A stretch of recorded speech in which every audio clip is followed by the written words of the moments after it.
오늘은 마태복음 15장 1절부터 6절 말씀을 통해서 하나님의 말씀보다 전통을 진리로 여기는 이유라는 제목으로 함께 말씀을 나누려고 합니다. 하나님의 말씀보다 전통을 진리로 여기는 이유라는 제목입니다. 오늘 우리는 마태복음 15장 1절부터 6절의 말씀을 통해서 하나님의 말씀보다 전통을 진리로 여기는 이유에 대해서 깊이 생각해보는 그런 시간이 되기를 바랍니다. 이 세상에서 가장 강력한 것, 특히 우리 크리스찬들에게 가장 강력한 것이 뭐냐면 하나님의 말씀입니다. 하나님의 말씀을 우리가 듣고 암송하고 그리고 간직하고 지켜 행하는 것만큼 성경에서 가장 큰 축복이 없다라고 말씀하십니다. 그래서 여러분 우리가 잘 아는 말씀처럼 신명기 28장 1절 2절에 보면 내가 내 하나님 여호와의 말씀을 삼가 듣고 내가 내게 명령하는 그 모든 명령을 지켜 행하면 내 하나님 여호와께서 너를 세계 모든 민족 위에 뛰어나게 하실 것이라. 2절에 보면 내가 내 하나님 여호와의 말씀을 청종하면 이 모든 복이 내게 임하면 내게 이르리니 이렇게 말씀하고 있어요. 그러면서 구체적인 복을 말씀하고 있는데 시편에서도 여호수아에서도 잠언을 통해서도 이 하나님의 말씀이 얼마나 중요한 것인가를 우리는 정말로 100번, 1000번, 10,000번 이상 들었을 거예요. 그런데 가만히 우리의 신앙을 보게 되면 오히려 하나님의 말씀보다도 전통을 더 진리로 여기는 그런 경우를 보게 됩니다. 이것은 바리새인의 모습만이 아니라 오늘의 우리의 모습이라는 사실도 기억해야 할 줄로 믿습니다. 오늘 저는 이 말씀 이렇게 읽어가면서 참 경악할 만한 말씀이 있었습니다. 우리 2절 3절 말씀 함께 보겠습니다. 당신의 제자들이 어찌하여 장로들의 전통을 범하나이까? 떡 먹을 때에 손을 씻지 아니하나이다. 3절 대답하여 이르시되 너희는 어찌하여 너희의 전통으로 하나님의 계명을 범하느냐. 1절에 보면 지금 어떤 일이 있었느냐면 바리새인과 서기관들이 예수님을 찾아온 거예요. 일부러 찾아왔습니다. 여러분들이 누구를 이렇게 찾아갈 때는 목적이 있잖아요. 그냥 찾아가는 경우가 없어요. 좋은 얘기를 하러 가든지 아니면 정말로 마음 상하게 하는 어떤 충고를 하게 하려고 작정하고 가든지 그냥 가는 경우는 없는 것 같아요. 그런데 오늘 이 1절에 보면 그때 바리새인과 서기관들이 예루살렘으로부터 예수께 나와 이르되 이렇게 이야기하죠. 그러니까 이 사람들은 지금 예루살렘에 있다가 아마 거기서 수많은 얘기를 했던 것 같아요.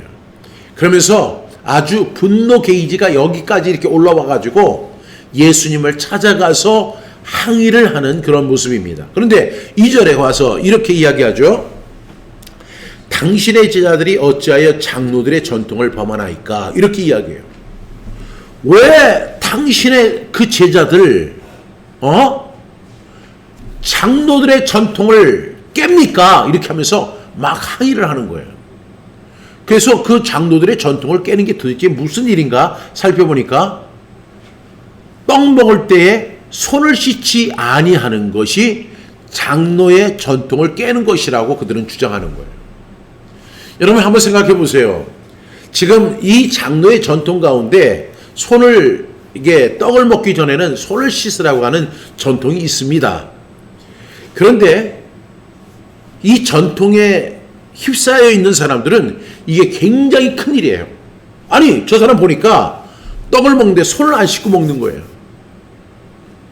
그러면 그냥 우리가 속으로 저 사람이 손을 씻지 않구나, 좀 더러운 손으로 먹는구나 이렇게 생각을 하고 그냥 넘어가도 될 일인데 이 사람들은 그러한 사실을 목격하고 그 더러운 손으로 떡을 먹는 그 일에 집중하는 게 아니라 장로의 전통을 깼다고 하는 그 일에 대해서 분노하고 있는 것입니다. 근데 그것을 하기 위해서 지금 이 바리새인과 서기관들이 지금 예수님한테 우르르 몰려가서 항의를 하는 거예요. 여러분, 이런 걸 볼 때 우리의 신앙이 그럴 수가 있어요. 네 신앙이 옳다, 내 신앙이 옳다, 이거 하고 항의하기 위해서 우르르 몰려가 가지고 하는 거, 세상 사람들이 볼 때 뭐라고 할 거예요? 저 사람들 정말 할 일 없는 것 같다. 남들은 지금 먹고 살기 위해서 그렇게 공장에서 산업 현장에서 일하고 있는데 지금 떡 먹기 전에 손을 씻지 않은 그 문제 하나를 갖다가 지적하기 위해서 우르르 몰려가 가지고 그 얘기를 한단 말이야? 여러분, 이것이 우리의 신앙의 형태가 될 수 있는 거예요. 그런데 예수님이 그들의 항의를 들으시고 이렇게 대답하십니다. 너희는 어찌하여 너희의 전통으로 하나님의 계명을 범하느냐? 이렇게 주님께서도 강대강으로 대치를 하시는 거예요. 아, 그래? 우리 제자들이 손을 안 씻었어? 아이고, 그럴 수도 있지. 예수님이 그렇게 말씀하시는 게 아니라 그들의 강한 공격에 예수님도 강하게 반응을 하시는 거예요. 너희는 어찌하여 너희의 전통으로 하나님의 계명을 범하느냐. 오늘 제목이 하나님의 말씀보다 전통을 진리로 여기는 바리새인들의 모습을 지금 볼 수가 있는데, 예수님은 그들을 향해서 뭐라고 하세요? 너희는 어찌하여 너희의 전통으로 하나님의 계명을 범하느냐, 이렇게 말씀하시는 거예요. 여러분, 저는 이 바리새인과 서기관들의 하는 행동이 너무나 우습게 들려요. 왜? 지금 이거는 생사를 다루는 문제가 아니에요. 중요한 문제도 아니에요. 아니, 떡 먹을 때 손 안 씻었다고 그걸 가지고 지적하려고 지금 그것도 많이 배웠다고 하는 그 사람들이 우르르 몰려가 가지고 지금 항의를 하러 가는 그 모습이 얼마나 정말로 유치합니까? 그런데 예수님이 그들의 이야기를 들어서 설명하지 않으세요. 오히려 예수님이 강하게 말씀해요. 너희는 어찌하여 너희의 전통으로 하나님의 계명을 범하느냐, 이렇게 말씀을 하시는 모습을 볼 수가 있습니다. 저는 바리새인들이 이렇게 질문했으면 저는 참 좋았을 것 같아요. 어찌하여 하나님의 말씀을 범하나이까? 이렇게 얘기를 했다면, 이야, 이 사람들이 하나님의 말씀을 엄청 사랑하는 사람이구나, 이렇게 생각할 수 있는데, 어찌하여 장로의 전통을 범하나이까? 이렇게 얘기하고 있어요.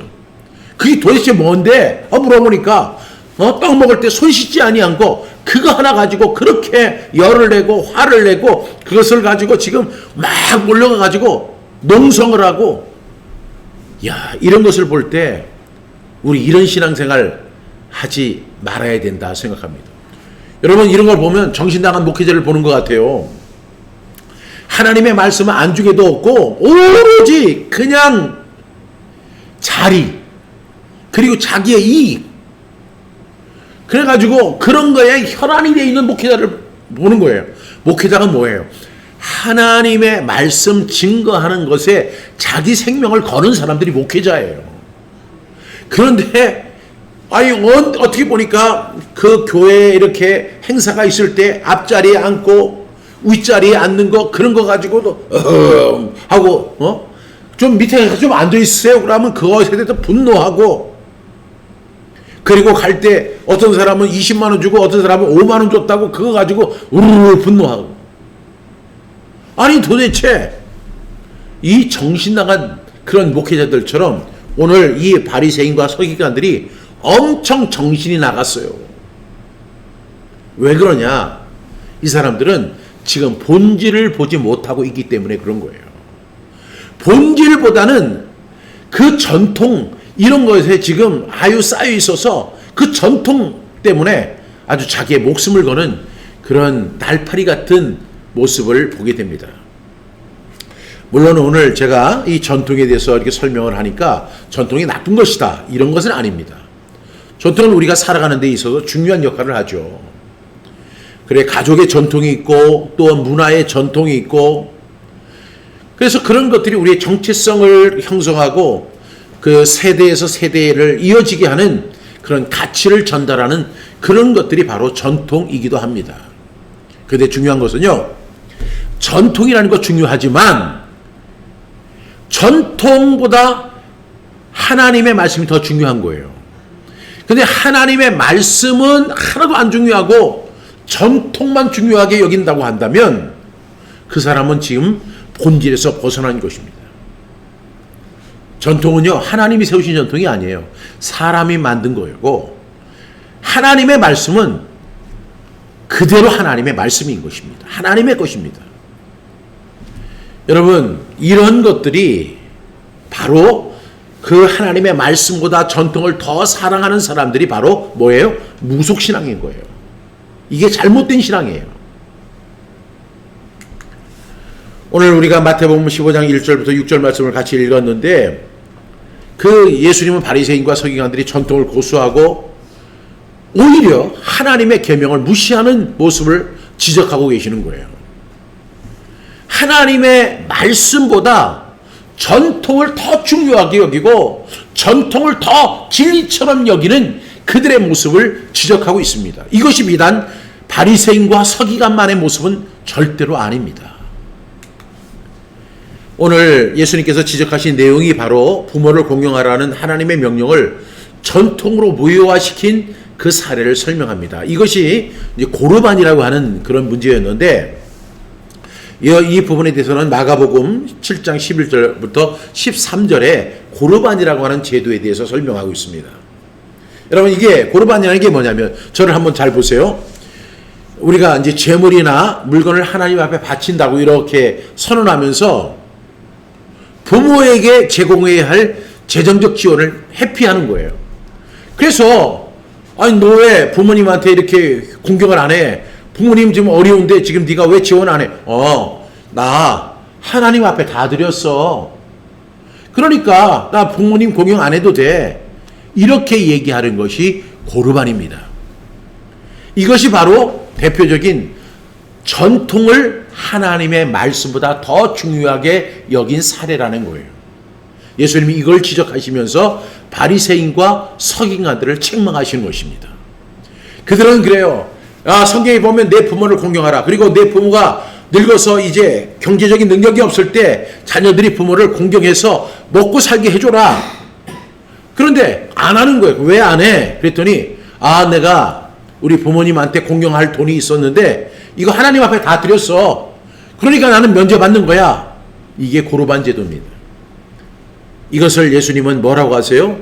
부모 공경의 무시, 또한 형식주의, 신앙의 왜곡, 그 다음에 전통의 우선으로 하나님의 뜻을 무시하는 것이다 라고 말씀하고 계시는 거예요. 여러분, 이처럼 우리가 신앙생활을 하다 보면 전통이 하나님의 말씀을 가리는 경우가 있음을 우리는 경계해야 할 줄로 믿습니다. 우리 4절부터 6절 말씀 보겠습니다. 하나님이 이르셨을 때 내 부모를 공경하라 하시고 또 아버지나 어머니를 비방하는 자들을 반드시 죽임을 당하리라 하셨거늘 너희는 이르되 누구든지 아버지에게나 어머니에게 말하기를 내가 드려 유익하게 할 것이 하나님께 드림이 되었다고 하기만 하면 6절 시작. 그 부모를 공경할 것이 없다 하여 너희의 전통으로 하나님의 말씀을 폐하는도다. 여러분, 하나님께 드릴 건 하나님께 드리고 부모에게 드릴 것은 부모에게 드려야 되는 거예요. 부모는 그 아이를 갖다가 임신하고 출산해서 어렸을 때부터 그 성인이 될 때까지 다 먹이고 재우고 입히고 했는데 자식들은 지네들이 혼자 스스로 다 된 줄 알고 부모를 공경하지 않는다면 되겠어요? 안 되겠어요? 안 됩니다. 그러니까 오늘 이 말씀을 듣는 우리 청년들은요, 열심히 일해서 부모님을 잘 공경하는 것이 성경에 기록된 하나님의 명령이라는 사실을 꼭 기억하고 살아가기를 바랍니다. 그러니까 꼭 이제 돈을 벌면 우리 부모님한테도 갖다 줘야 돼요. 선물도 드려야 돼요. 이것이 바로 오늘 예수님이 지적하신 내용입니다. 저는 맨날 이런 말씀만 나오면 참 좋을 것 같아요. 그런데 여러분, 이렇게 그 전통을 하나님의 말씀보다 더 귀하게 여기고 하나님의 말씀을 폐하게 하는 그런 사례들이 지금 우리의 그 목회 현장 또한 교회 속에서 빈번하게 일어나고 있습니다. 여러분, 예수님께서는 모든 사람들에게 침례를 받으라고 하셨어요. 이것은 뭐냐면 예수님도 친히 물속에 들어가셨다가 예수님께서 이렇게 나오시고 침례. 그런데 사람들은 침례를 행하지 않아요.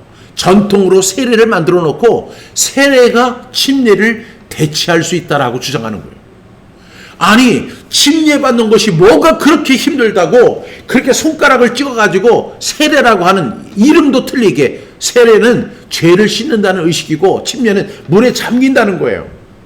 그렇게 싹 바꿔놓고 이거 전통이니까 내가 만든 거 아니야, 우리 선배 대대로 이렇게 해왔던 거야, 이건 잘못이 없어.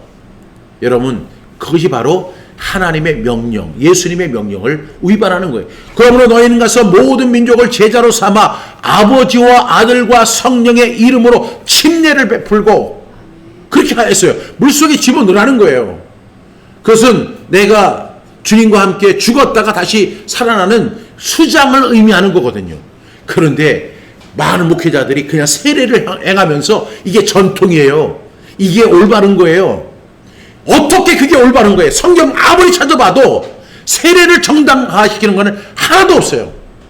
그런데 침례를 그렇게 행하기가 싫다고 세례식을 하면서 유아세례, 성경에도 없는 유아세례 베풀고, 이러한 것들이 바로 전통으로 하나님의 말씀을 가리는 대표적인 케이스예요. 또한 뭐 장로교, 감리교, 침례교, 성결교, 순복음 이렇게 하면서 우리는 나는 장로교인이야. 아니, 성경에 어디 장로교회가 있고 침례교회가 어디 있고 감리교회가 어디 있어요? 우리는 다 그리스도 안에서 하나고, 우리는 예수를 믿는 사람들이지, 우리는 그리스도인입니다, 나는 크리스찬입니다, 나는 예수님을 믿고 구원받은 사람입니다, 이렇게 고백을 해야지. 나는 장로교회예요, 나는 침례교회예요, 나는 감리교회예요. 그리고 어느 교단이세요? 맨날 이런 거나 물어보고, 또 심지어는요 어떻게 하냐면 어느 교회 다니세요? 아니, 큰 교회 다니면 어깨 우쭐해가지고 마치 자기가 서울대학교 시험 보고 들어간 것처럼 나는 뭐 큰 교회 다닌다고. 아니, 사랑의 교회를 들어갈 때 누가 시험 보고 들어가요? 16가지 그 시험을 갖다가 봐야지 그 사랑의 교회에 들어갈 수 있는 거예요? 아무나 들어가도 그 교회 교인이 될 수 있는데, 나는 사랑의 교회 다닙니다, 나는 여의도 순복음교회 다닙니다, 목에 힘 딱 주고, 그게 전통으로 하나님의 말씀을 폐하는 행태예요. 여러분, 이러한 사례들이 얼마나 많습니까? 예전에 제가 전도사로 있을 때 우리 교회 성도님이 주일날 이렇게 놀러 갔다가 죽었어요. 그랬더니 우리 담임 목사님이 설교 시간마다 얘기하는 거예요. 주일 성수 안 하고 놀러 갔다가 저렇게 죽었다고. 그 사람들이 벌벌벌 떠는 거예요. 야, 하나님 무서운 하나님이다. 아니, 우리가 하나님을 사랑의 하나님이라고 해놓고 나서 하나님이 그래 주일날 예배 안 드리고 저기 그 남해 바다 그 놀러 갔다고 해서 죽이는 하나님이 무슨 사랑의 하나님이에요? 하나님을 갖다가 그런 아주 모렴치한 하나님으로 만들어버리는 그러한 설교자들이 엄청 많아요. 그리고 나서 늘 본교회를 지키라는 거예요. 예를 들어서 부산에 있던 성도가 서울로 올라가서 이사를 하게 됐어요. 그런 경우가 많죠. 그런데 그 목사님은 그러는 거예요. 네가 서울에 살아도 주일날은 꼭 부산에 와서 예배를 드려. 본교회를 지켜야 돼. 이게 전통이에요. 성경 어디에 네가 이사를 가더라도 본교회를 지켜라, 이런 말씀이 단 한 절이라도 있으면 나는 그렇게 하라고 할 거예요. 여기서도 예배 드릴 수 있고 저기서도 예배 드릴 수 있고, 내가 미국에 가서 미국에 있는 교회에서 예배 드릴 수 있고, 호주에 가면 호주에 있는 교회에서 예배 드릴 수 있고, 한국에 있으면 한국에서 예배 드릴 수 있고, 예배의 장소가 중요하지 않다고 예수님 분명히 말씀하셨어요. 그 사마리아 여자가 당신들은 예루살렘에서 예배하고 우리는 저 그리심산에서 예배하는데 도대체 어디서 예배를 하니까? 그 장소가 중요한 게 아니다. 하나님은 영이시니 예배하는 자가 영과 진리로 예배하는 그 사람들을 찾으시고 그 사람들이 예배를 기다리시는 거야. 이렇게 예수님 말씀하셨어요. 무슨 본교회를 지켜라, 본교회를 사수하라고. 여러분, 또한 11조 내라고. 여러분, 우리가 하나님 앞에 소득의 11조를 내는 것은 우리의 신앙의 고백이에요. 그런데 11조를 안 냈다고 해가지고 그 사람이 하나님의 저주를 받아서 그 사업이 망했다. 이런 설교를 하는 목회자들이 수두룩해요. 아니 세상에 하나님이 참 유치해도 너무 유치하신 거예요. 왜? 아니 좀 어려워서 11조 못 드렸다고 그 사업장을 망하게 하고 부도나게 하시고, 이게 무슨 하나님이에요? 나는 그런 하나님 같으면 안 믿어요. 이것이 바로 하나님의 말씀을 진리, 그 말씀보다 전통을 진리로 여기는 그러한 사례들입니다. 이러한 것들이 있어도 그냥 믿으시면 아멘 하시기 바랍니다. 할렐루야 아멘, 그러면 다 되는 것처럼 생각하는 이것이 한국교회를 병들게 하고 불신자들에게 교회에 대한 신뢰를 갖다 깎아먹는 요소가 되는 거예요. 그래서 어떤 사람이 얘기하기를 나는 11조를 못 드려서 교회를 못 나간다. 또 어떤 사람 얘기해요. 나는 돈이 없어서 교회 못 나가겠더라. 아니 가서 헌금을 못 드렸더니 아주 사람 취급을 안 하더라는 거예요. 이게 무슨 교회예요? 교회가 무슨 돈 걷는 기관입니까? 국세청이에요? 세무서예요? 이런 것들이 하나님의 말씀을 폐하는 행위예요. 우리는 그렇게 하지 말아야 돼요. 또한 예배 형식 가운데서 다 함께 묵도하심으로 주일 예배를 드리겠습니다. 땡땡땡. 어떤 목회자가 다음 우리가 묵도로서 예배 시작하기 전에 땡 한 번 쳤다고 어떻게 한 번만 치냐고 3번을 쳐야지. 대법원장들로 땅땅땅 하고 국회의장도 땅땅땅 이렇게 하니까 목사님도 땅땅땅 3번을 치라는 거예요. 이게 무슨 성경에 어디에 3번 치라는 게 어디 나와요? 주일성수하라면 어려움을 당한다고요? 그거는요, 그 사람, 그 말하는 목회자의 속이 뻔히 들여다 보이는 거예요. 도둑은 그 속에 잔뜩 한 몇십 마리가 들어있는 거예요. 그래가지고 어떻게든 교회는 안 뺏기려고. 교회는 뺏기지 말아야지 우리 교회가 더 많은 숫자가 되고 헌금이 더 많이 들어오고. 우리가 오늘 6절까지 말씀을 함께 나눴지만 8절에 보면 이런 말씀이 있어요. 이 백성이 입술로는 나를 공경하되 마음은 내게서 멀도다. 입술로는 주님 주님 사랑해요 할렐루야, 그리고 사람의 계명으로 교훈을 삼아 가르치니 나를 헛되이 경배하는도다 라고 우리 예수님 지적하고 계시는 거예요. 여러분 이 지적 앞에 이건 경고예요. 지적이 아니라 경고예요. 반드시 심판받습니다. 또한 우리 교회는 최고, 우리 교회가 최고. 여러분 교회는 하나예요. 그리고 모든 교회들은 다 지역교회인 거예요. 아니 부산에 사는 사람이 서울로 갈 수 없으니까 부산에 있는 교회에서 예배 드리는 거고, 서울에 있는 사람이 광주에 갈 수 없으니까 서울에서 예배를 드리는 거예요. 그래서 교회는 하나예요. 예수님의 교회는 하나고 그 교회는 지역에 있는 거예요. 그래서 지역교회라고 하는 거예요. 그러면 우리는 근본적으로 뭐예요? 우리는 예수님 안에서 하나가 되었고, 예수님을 믿는 모든 신자들은 다 성도고 형제고 자매인 거예요. 우리 교회가 최고고 니네 교회는 작은 교회고 니네 교회는 나쁜 교회, 이렇게 교육하는 그 모든 것이 다 잘못된 거예요. 여러분 큰 교회에서 예배 드릴 수 있어요. 그런데 저는 정말로 대단한 사람들이 개척교회에서 예배 드리는 사람이 정말 대단하다고 생각해요. 그 사람들도 사람 많은 데 가서 예배 드리고 오케스트라가 잘 되고 합창단이 잘 돼 있고 예배 시스템이 잘 돼 있고, 그리고 그냥 온라인 요새는 뒤에 형형색색의 그 LED 그 화면이 쫙 잘 나오고 편안한 데서 예배 드리는 거 누구나 다 하고 싶은 거예요. 그래서 대형 교회가 더 커지는 부익부 빈익빈 현상이 있는 거예요. 그런데 어떤 사람은 그 가난한 개척교회 성도들도 별로 없고 초라하고 춥고 예배 시스템이나 이런 것도 잘 되지 않은 그런 교회에서 예배 드리는 사람들은 바보인가요? 저는 주님이 그런 사람을 더 귀하게 여길 거라고 생각해요. 얼마든지 큰 교회 가서 멋진 환경 속에서, 좋은 환경 속에서 예배 드릴 수 있지만, 그런 이 목회자를 위해서 기도해주고 또 예배에 참석하고, 그 작은 교회에서 그렇게 하는 거 얼마나 아름다운 거예요. 여러분, 그런데 마치 큰 교회는 부흥한 교회고 하나님 기뻐하시는 교회고, 개척교회는 마치 저주받은 교회처럼, 잘못된 교회처럼, 무시당할 만한 교회인 것처럼, 여러분 그게 아니에요. 한 두세 사람이 내 이름으로 모인 곳에는 나도 그들과 함께 하신다고 했어요. 두세 사람이 모여서 하나님을 예배하는 그곳이 바로 교회인 거예요. 그것은 엄청나게 귀한 거예요. 이것은 주님의 교회고, 주님께서 기뻐하시는 교회고, 주님께서 함께 하시는 예배라고요. 이러한 사실을 우리는 잊지 말아야 돼요. 큰 교회 가서 편안하게 얼마든지 예배 드릴 수 있어요.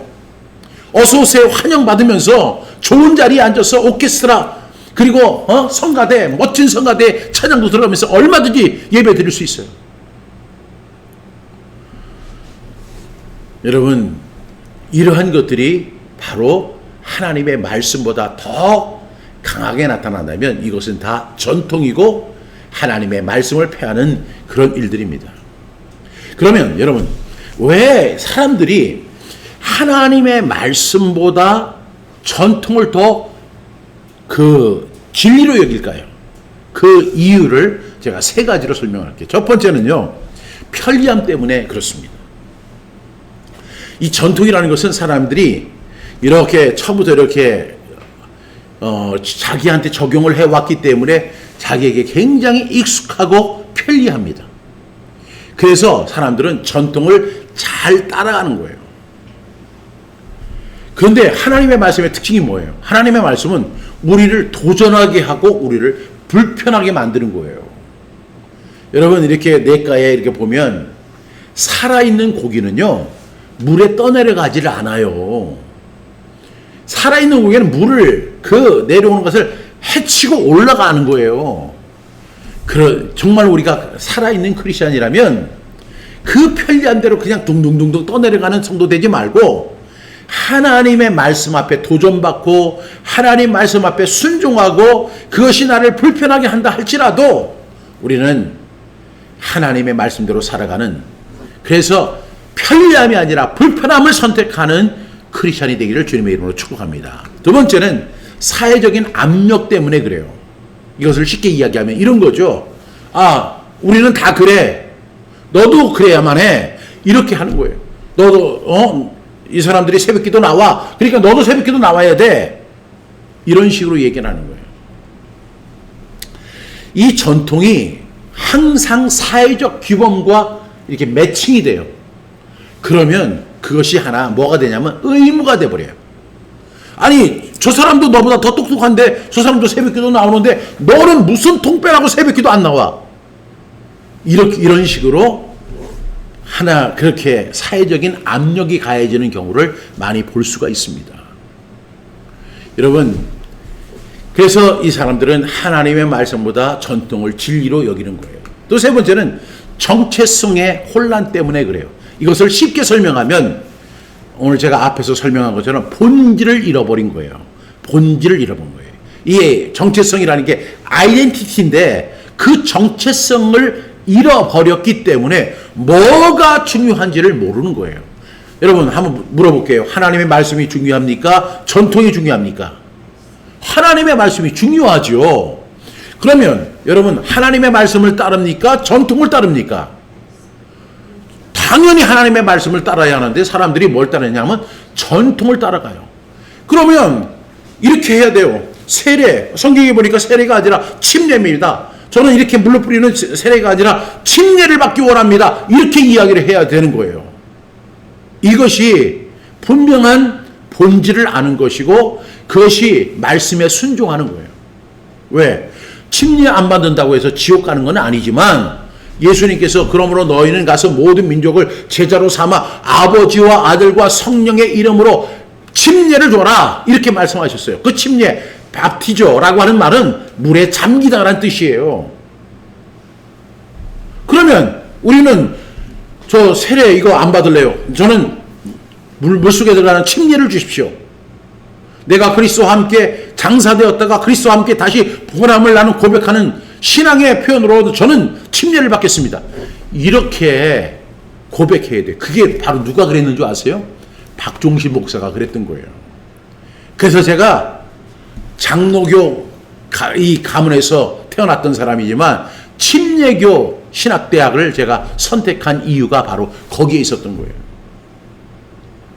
내가 우리 집안은 대대로 장로교 집안이었지만 이게 틀린 거예요. 그래서 침례교 신학을 제가 하게 된 거예요.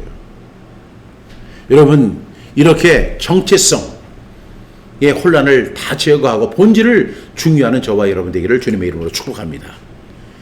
오늘의 결론은 뭐예요? 하나님의 말씀으로 돌아가는 거예요. 하나님의 말씀이 나를 불편하게 하고 나를 힘들게 하고 내 본능과 대치된다 하더라도 나는 하나님의 말씀을 따르겠습니다. 전통이 나를 아무리 압력을 가해도 아니요, 나는 하나님의 말씀을 따르겠습니다. 이렇게 고백하는 저와 여러분 다 되기를 축복합니다. 크리스찬이라면 반드시 하나님의 말씀이 내 삶 그리고 내 신앙의 기준이 돼야 돼요. 하나님의 말씀이라면 가기 싫어도 가야 되고 먹기 싫어도 먹어야 되고 기도하기 싫어도 기도해야 되고 감사하기 싫어도 감사해야 되고 하나님의 말씀이라면 순종하는 저와 여러분 되기를 주님의 이름으로 축복합니다. 오늘 이 바리새인과 서기관들의 모습을 우리가 봤고 또한 그에 대해서 예수님이 그들에 대해서 책망하시는 내용을 우리가 보게 되었습니다. 그들은 사람의 전통을 하나님의 말씀보다도 더 귀하게 여기고 진리처럼 여겼어요. 그리고 정말로 깜도 안 되는 그런 내용을 가지고 와서 예수님께 항의하던 그런 사람들이었어요. 여러분, 이제 우리의 기준, 우리의 삶의 기준, 우리의 신앙의 기준은 오직 하나님의 말씀이라는 사실을 꼭 기억하고 2024년 마감하고 2025년을 열어가는 저와 여러분 다 되기를 주님의 이름으로 축복합니다. 기도하겠습니다. 하나님 아버지, 오늘 주신 말씀을 기억합니다. 이 말씀대로 믿고 살고 누리는 주의 거룩한 백성들 다 되게 해 주시옵소서. 하나님의 말씀이라면 순종하고 하나님의 말씀이 내 삶의 기준이 되고 내 신앙의 기초가 되는, 그리고 그 말씀 앞에 철저하게 엎드리고 순종하는 말씀의 사람들 다 되게 해 주시옵소서. 그렇게 살기를 원합니다. 예수님의 이름으로 기도드렸습니다. 아멘.